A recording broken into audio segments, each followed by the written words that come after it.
ناظرین، یاد رہے کہ قرآن کریم کی سورہ بنی اسرائیل میں ارشاد ہے، اور ہم نے بعض پیغمبروں کو بعض پر فضیلت بخشی اور داؤد کو زبور عنایت کی۔ سورہ نساء میں ارشاد باری تعالیٰ ہے، اور ہم نے داؤد کو زبور بھی عنایت کی تھی۔ امام بغوی رحمۃ اللہ علیہ نے اپنی تفسیر میں لکھا ہے کہ زبور اللہ کی کتاب ہے جو حضرت داؤد علیہ السلام پر نازل ہوئی۔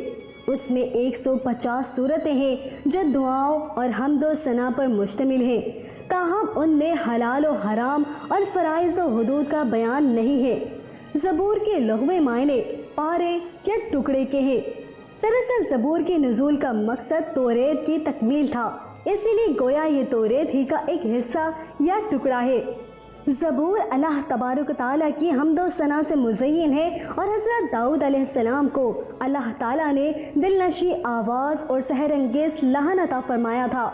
آپ علیہ السلام جب زبور کی تلاوت فرماتے تو وجد آفری تلاوت سے مسحور ہو کر چرند پرند، درخت، پہاڑ، جن و انس، دریا و سمندر، یعنی سب اللہ تعالیٰ کی حمد و ثنا میں محو ہو جاتے۔ اسی لیے آج تک لحن داؤدی ضرب المثل ہے۔ مسند احمد میں حضرت ابو ہریرہ رضی اللہ تعالیٰ عنہ سے مروی ہے کہ رسول اکرم صلی اللہ علیہ وآلہ وسلم نے فرمایا کہ داؤد علیہ السلام پر قرأت کو آسان اور ہلکا کر دیا گیا تھا۔ وہ اپنے گھوڑے پر زین کسنے کا حکم فرماتے، اور اس سے پہلے کہ زین کسی جاتی آپ علیہ السلام پوری زبور تلاوت کر چکے ہوتے۔ حضور نبی کریم صلی اللہ علیہ وآلہ وسلم جب حضرت ابو موسیٰ اشعری رضی اللہ تعالیٰ عنہ کی تلاوت قرآن سنتے تو فرماتے، ابو موسیٰ کو اللہ نے لحن داؤدی عطا فرمایا ہے۔ دوستو، قرآن کریم کی 9 سورہ مبارکہ، سورہ بقرہ، سورہ نساء، سورہ مائدہ، سورہ انعام، سورہ اسراء، سورہ انبیاء، سورہ نمل، سورہ سبا اور سورہ سعاد میں 16 مقامات پر حضرت داؤد علیہ السلام کا ذکر ہے۔ بعض صورتوں میں تفصیل سے اور بعض میں مختصر طور پر ان کے حالات اور واقعات بیان کیے گئے ہیں، جبکہ ان پر نازل کردہ کتاب زبور کا 3 صورتوں میں ذکر ہے۔ ناظرین، اللہ تعالیٰ سورہ انبیاء میں فرماتے ہیں کہ ہم نے پہاڑوں کو داؤد کے لیے مسخر کر دیا کہ ان کے ساتھ تسبیح کرتے تھے، اور جانوروں کو بھی مسخر کر دیا تھا۔ نیز سورہ سعاد میں ارشاد باری تعالیٰ ہے، ہم نے پہاڑوں کو ان کے زیر فرما کر دیا تھا کہ صبح و شام ان کے ساتھ اللہ کی تسبیح کیا کرتے تھے، اور پرندوں کو بھی کہ جمع رہتے تھے، اور سب ان کے فرما بردار تھے۔ مفسرین کے مطابق اللہ تبارک تعالیٰ نے پہاڑوں، پرندوں اور جانوروں کو حکم دیا تھا کہ جب حضرت داؤد علیہ السلام اللہ تعالیٰ کا ذکر کریں تو وہ سب بھی ان کلمات کو دہرائیں۔ جب وہ زبور کی تلاوت کرتے تو پرندے بھی ہوا میں ٹھہر کر ان کے ساتھ ذکر الہی میں شامل ہو جاتے۔ اسی طرح پہاڑ، شجر اور دیگر جانور بھی ان کے ساتھ اللہ تعالیٰ کی تسبیح کرتے۔ اللہ رب العزت نے پتھروں اور درختوں میں بھی ایک طرح کی زندگی رکھی ہے، یہ الگ بات ہے کہ ہمیں اس کا شعور نہیں۔ سورہ بنی اسرائیل میں ہے کہ 7 آسمان اور زمین اور جو بھی ان میں ہیں وہ سب اسی کی تسبیح کر رہے ہیں۔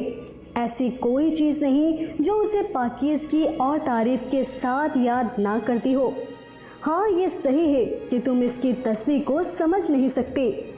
ناظرین، یاد رہے کہ اللہ تبارک تعالیٰ نے حضرت داؤد علیہ السلام کو دوسرا معجزہ یہ عطا فرمایا کہ لوہے کو ان کے لیے موم کی طرح نرم فرما دیا۔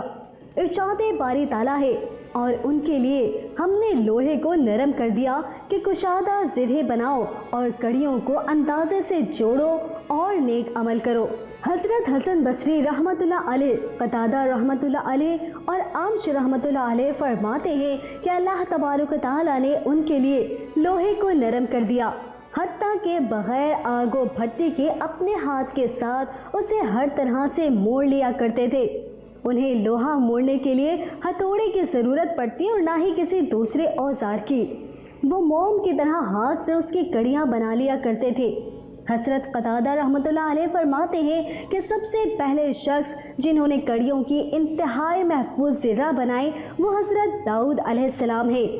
اس سے پہلے صاف چادر کی زریں بنتی تھی۔ ابن شوذب رحمتullah علیہ فرماتے ہیں کہ آپ علیہ السلام دن میں ایک زرہ بنا لیا کرتے تھے جو کہ 600 درہم میں فروخت ہوتی۔ دوستو اللہ تعالیٰ ارشاد فرماتے ہیں اور ہم نے اسے تمہارے لیے لباس بنانے کا ہنر سکھایا تاکہ لڑائی کے ضرر سے تمہارا بچاؤ ہو۔ تفسیر ابن کثیر میں حافظ ابن عساکر کی روایت ہے کہ حضرت داؤد علیہ السلام اپنی خلافت کے زمانے میں بھیس بدل کر بازاروں میں جاتے اور لوگوں سے پوچھا کرتے کہ داؤد کیسے آدمی ہے۔ چونکہ سلطنت میں عدل و انصاف عام تھا اور لوگ آرام و عیش سے رہتے تھے، کسی کو حکومت سے شکایت نہ تھی، اسی لیے آپ علیہ السلام جس سے بھی سوال کرتے وہ حضرت داؤد علیہ السلام کی تعریف ہی کرتا۔ اللہ تعالیٰ نے آپ علیہ السلام کی تعلیم کے لیے ایک فرشتے کو انسانی شکل میں بھیجا تو آپ علیہ السلام نے حسب عادت اس سے بھی وہی سوال کیا۔ فرشتے نے جواب دیا، داؤد بہت اچھے آدمی ہے، وہ اپنے نفس اور اپنی رعیت کے لیے بھی بہتر ہے، مگر ان میں ایک عادت ایسی ہے کہ وہ نہ ہوتی تو کامل انسان ہوتے۔ داؤد علیہ السلام نے پوچھا، وہ کیا عادت ہے؟ فرشتے نے کہا، وہ اپنے اور اہل و عیال کے خرچ کے لیے بیت المال میں سے لیتے ہیں۔ یہ بات سن کر حضرت داؤد علیہ السلام نے دعا فرمائی، اے اللہ مجھے کوئی ایسا کام سکھا دے جو میں اپنے ہاتھ سے کروں اور اس کی اجرت سے اہل و عیال کے اخراجات پورے کر سکوں، عوام کی خدمت اور سلطنت کے تمام کام بلا معاوضہ کروں۔ ان کی دعا قبول ہوئی اور انہیں زرہ بنانے کا ہنر سکھا دیا گیا۔ دوستو قرآن کریم میں ارشاد باری تعالیٰ ہے، ہمارے بندے داؤد کو یاد کرو جو صاحب قوت تھے اور بے شک وہ رجوع کرنے والے تھے۔ مفسرین فرماتے ہیں کہ اس آیت مبارکہ میں اللہ تعالیٰ نے حضرت داؤد علیہ السلام کے بہت زیادہ عبادت میں مصروف رہنے کی جانب اشارہ فرمایا ہے۔ حدیث مبارکہ میں آتا ہے کہ اللہ تعالیٰ کو سب سے زیادہ محبوب نماز داؤد علیہ السلام کی نماز اور سب سے زیادہ محبوب روزے داؤد علیہ السلام کے روزے ہیں۔ وہ نصف رات تک سوتے، پھر اٹھ کر رات کا تہائی حصہ عبادت پہ کھڑے رہتے اور رات کے آخری حصے میں سو جاتے۔ ایک دن روزہ رکھتے اور ایک دن ناغہ کرتے، جنگ میں فرار نہ ہوتے۔ حضرت داؤد علیہ السلام اپنے زمانے میں لوگوں کے مقتدی و پیشوا تھے۔ آپ علیہ السلام عدل و انصاف اور زہد و تقوی میں مشہور تھے۔ آپ علیہ السلام بے مثال خطیب بھی تھے اور خطبات میں حمد و ثنا کے بعد اما بعد سب سے پہلے انہوں نے ہی کہنا شروع کیا۔ ناظرین گرامی، اللہ تعالیٰ نے حضرت داؤد علیہ السلام کو نبوت اور رسالت کے ساتھ ساتھ حکومت بھی عطا فرمائی تھی۔ آپ علیہ السلام فن خطابت کے ماہر تھے جبکہ آواز بھی خوبصورت پائی تھی، لہٰذا درس و تبلیغ اور واعظ و نصیحت کے ذریعے بنی اسرائیل میں جذبہ جہاد ابھارا اور انہیں کفار و مشرکین کے ساتھ جنگ پر آمادہ کیا۔ قرآن کریم میں ارشاد باری تعالیٰ ہے، اور ہم نے اس کی حکومت کو مضبوط کیا اور انہیں حکمت، نبوت اور فیصلے کی قوت عطا فرمائی۔ دوستو بہت تھوڑے عرصے میں فلسطین، عراق، شام، دمشق، شرق اردن اور خلیج عقبہ سے فرار تک جزیرہ عرب کے بیشتر علاقے ان کی زیر نگی آ چکے تھے۔ اللہ تبارک و تعالیٰ ارشاد فرماتے ہیں، اور تم ان لوگوں کو خوب جانتے ہو جو تم میں سے ہفتے کے دن مچھلی کا شکار کرنے میں حد سے تجاوز کر گئے تھے تو ہم نے ان سے کہا ذلیل و خوار بندر ہو جاؤ۔